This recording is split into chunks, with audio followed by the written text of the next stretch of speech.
Good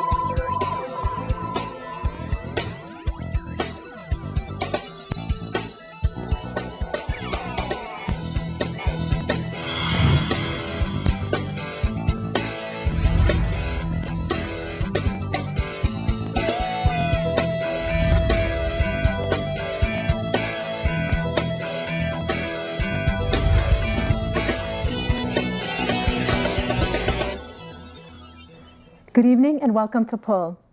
Tonight, an important topic for all Afghans, women's rights and education. The US-Afghan Women's Council was founded in 2002, and with the help of former First Lady Laura Bush, they have worked to educate and empower women in Afghanistan through a variety of programs in areas of education, health, and entrepreneurship. A little later, I'll be talking with one of the leaders who brings Afghan women business owners to the United States for training and development.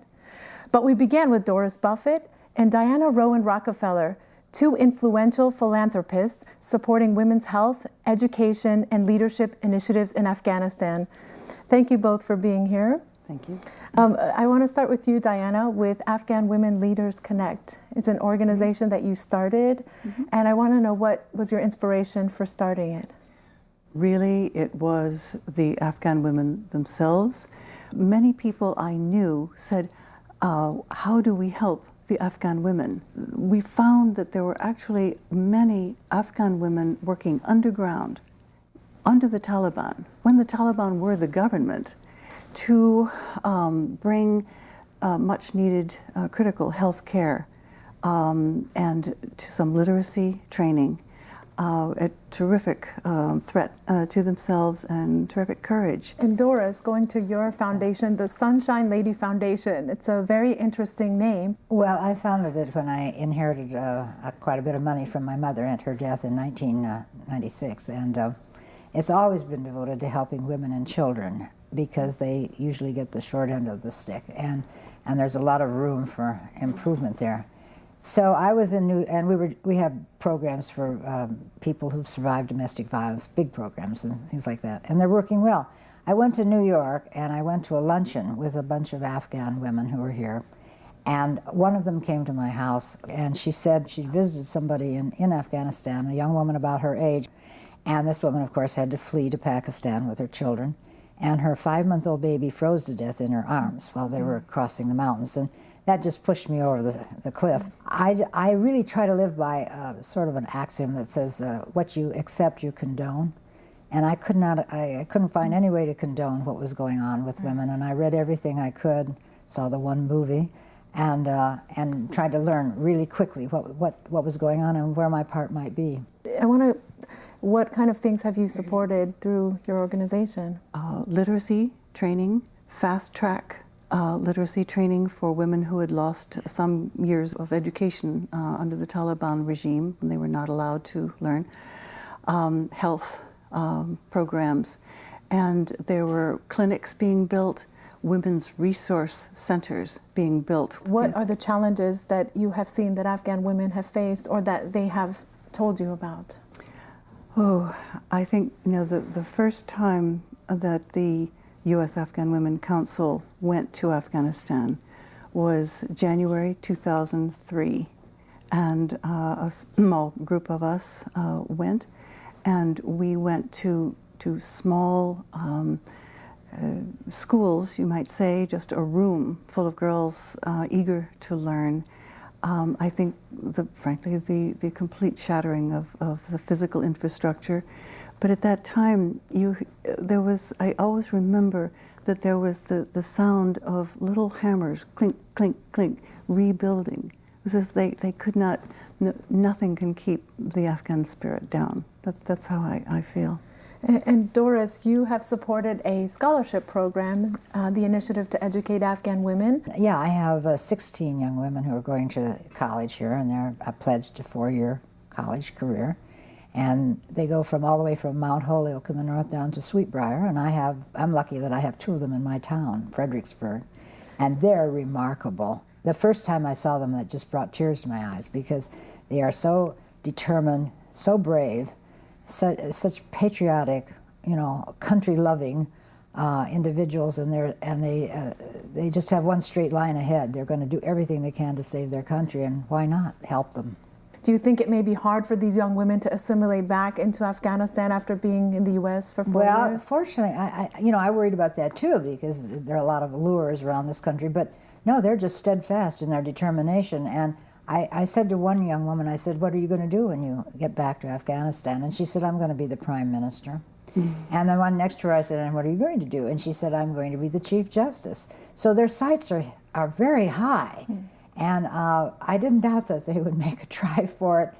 So I think it has to be done at home, of course, and then bring them over here for further education. And in this program, they go home every summer, so they're not cut off from their family or their friends or their country. What challenges have you had in trying to get assistance for Afghan women through your organizations from donors here in the U.S.? I think when there is news of negative news or news of violence, they say, "Oh, no, do we just give up?" And I say, absolutely not. There's so much going on. We might hear just sometimes the more negative news. But you go to Kabul, and there are computer training courses, advanced computer training courses for both young girls as well as boys. I say girls and boys because they are very young, young men and women as well. And Diana, for the projects that Afghan Women Leaders Connect has supported, have any of the women in Afghanistan faced any difficulties trying to implement their programs? Absolutely, yes. And they just keep going on. And my system has been to find women that I can trust, and I've never met anybody from Afghanistan I couldn't trust. And they know how to get the job done, and they get so much. They get a dollar's worth of out of every quarter that you give them, and they're so determined and militant. I really admire them, and I like them, and I understand that spirit. It's almost like a pioneer spirit was here in the country, 100 years ago. More with Doris Buffett and Diana Rowen Rockefeller when we come back.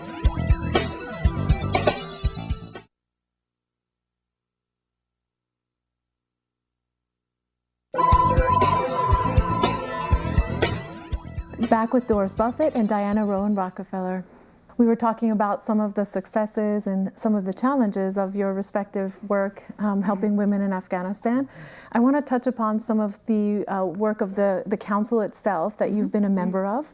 I know that there was just recently a meeting that you attended, and I wondered if you can share maybe some of the things that were discussed at this meeting.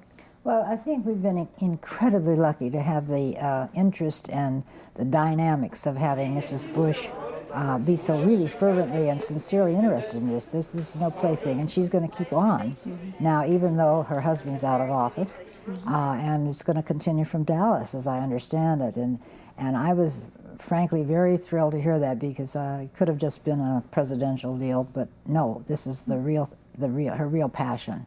And Diana, the council has transitioned to Georgetown University. Yes. Do you think this will impact the work of the council in the future?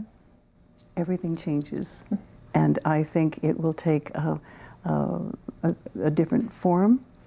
It will still be the same commitment long term. It is for me. I know it is for you. Yes. It's. I think for people on the council, we want to keep this a going concern. It's been an incredible partnership. Do you think that with the new administration that either Michelle Obama or perhaps Hillary Clinton, who has had a great interest in the region, do you foresee them having any role in the council? I do. I think Michelle Obama in particular, well, they're both strong women, but I think she will be very powerful in this, I believe, because she is strong, because she does believe in women's rights and education, and she's benefited from that herself, and her girls certainly will. She has girls. I think if you have girls, and you're aware that girls in Afghanistan have acid thrown in their faces when they go to school, and will endure any kind of hardship just to get an education, how can you not respond to that? What do you want women to know about Doris Buffett and about Diana Rowen Rockefeller? I'm a grandma. Yeah, no, I'm just very simpatico with women who are trying to find their place in the world, and I think that's such a terrible waste because they do make up half of the population. And personally, I find that if, this sounds a little prejudiced, but I find if you want to get things done, women are right there to do it.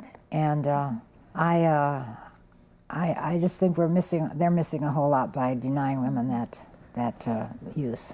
I'm a mother of daughters, and I have been blessed with education and the opportunity to connect. We call this Connect because we want to help Afghan women connect with each other, with outside resources, with other funders, capacity builders. We're doing a big capacity building program for several Afghan women-led NGOs. We have also supported Afghan women judges and lawyers. We've started legal aid clinics. And I know that my daughters are watching what I do. I think it comes from the old ethos, to whom much is given. You might say, whatever our privileges, our resources, we're not here to consume. We're here to give back. We're here to make whatever difference we can. A lot of the U.S. assistance, Afghans are saying, well, we're not seeing it. It's not reaching our village. No, Although your programs are not specifically tied to the U.S. government, but why are models like yours not being used more? Why do you think that they're not being used? Well, come and talk to us. Yes, right. I think we began with, we don't go in and tell them what they need. We ask the women, what are you doing? What support do you need to do what you do within your culture? Because they know how to get results, minimize backlash. They know the cultural mores, and some they can work with or resist, and others they know how to operate, sometimes below the radar. So I want to know what they need. I really believe we have to do that and understand as much as we can about their culture and be sensitive to what the women want. And how could an Afghan woman or an Afghan woman who's leading a project or an NGO, how could they connect with your organizations? Well, I've had friends bring them to me, and we made a major connection. And when she described how the women in the burn units in Kabul reuse the gauze, I have a nurse on my board who nearly fell to the floor at that. And then, you just see you get clear indications of where you're needed. You don't have to spend a whole lot of time researching it. It just comes clearly to you, and then you do something about it. I think people find us by word of mouth or the internet, and we seek out capable Afghan women, leaders, researchers, and we've decided to focus within Afghanistan. There are many wonderful Afghan women doing projects over here. But our criteria is they must be effective and accountable, fiscally transparent. That is our commitment to them and to our donors, so that our donors can know that those funds reach the women and children and families, because when I believe strongly, when women begin to rebuild, they're rebuilding not just their lives or their families' lives, but communities and ultimately, hopefully, their country. And I want to ask the both of you, if you could give some advice to an Afghan woman living in Afghanistan, what advice would you give her? And if you had a question, one question that you could ask of her, what question would it be? Well, I think I'll let you go first, Diana. What advice? I have no advice. I just want to be there and help any way that we can, and I want to learn. I would say, here's what we're doing. How could we do it better? Where have we made any mistakes? I feel very humble about this. Where have we made mistakes? How can we do better? Well, I just want them to know we love them and we care about them, and we want to do anything we can, that we are fully aware that we could have been born in Afghanistan, and and the fact that we're Americans doesn't make us one bit better. No. For me, it's a very personal and compassionate thing, I believe. I believe everybody should have the best chance, to lead a good and decent life, and with some degree of happiness and attainment. And anything I can do that leads them to that, I'm committed to doing it. I want to thank both of you for your time, for your efforts on behalf of Afghan women, and for participating on our show to share with everyone what you've been supporting for Afghan women. I really appreciate your time. It's been 7 years, welcome. and I am committed for 7 times 7, whatever I'm given. Thank you very Thank much you. for having us. Thank you. Yeah. When we return, the leader of a program that mentors Afghan women business owners, teaching them the skills they can use back home.